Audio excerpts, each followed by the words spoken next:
I used to be a stubborn and selfish child. When I was little, I thought parents were born to take care of me and had to sacrifice without expecting anything in return. I didn't know that some things we casually take for granted are actually the greatest gifts in life. My mother is a hardworking woman. She works from early morning until late at night, never complaining a word. Despite the hardships, she always tries her best so that I have a full meal and clean books to take to school. But at that time, I did not see it as love. I only felt disadvantaged compared to my friends because I didn't have new toys or a trendy phone. I often get irritated when my mother asks about my schoolwork, annoyed when she forgets my birthday. Once I even shouted, My mom is always worrying about everything. She doesn't understand anything about me.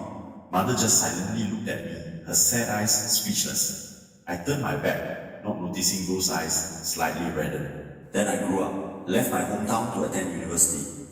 I started living independently, began facing days of eating instant noodles to get by, cold nights with no one to remind me to wear more clothes, and times of being sick and feverish lying alone in a dark rented room. It was precisely at those moments that I remembered the bowl of porridge my mother cooked, her hand stroking my head, her gentle voice even though sometimes a bit nagging. I began to understand that my mother's love had never been absent. I just wasn't mature enough to see it. The year I graduated, my mother came to the city to visit me. It was her first time traveling far, awkwardly stepping into the school campus, holding a big bag of homemade food. I saw her standing among the crowd of young students, a small figure, face tanned from years of rain and wind. I ran over, hugged her, for the first time after many years. Mother smiled kindly and said, Mom is just afraid that I'll be embarrassed because you're so unsophisticated. I didn't say anything, just felt my throat choked with bitterness. I took my mother for a walk around the school, introduced her to my friends, and took her to eat at a small roadside restaurant. She ate slowly, asking me all sorts of questions as she ate.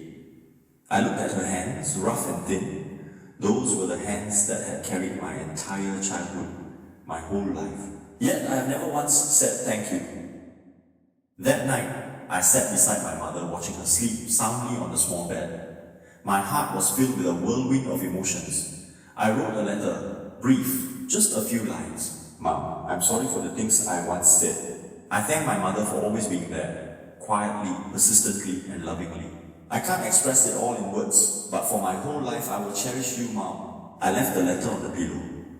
The next morning, when my mother woke up, she said nothing, just quietly hugged me tightly. Later, when I started a family and had children, I deeply understood what it means to be a parent.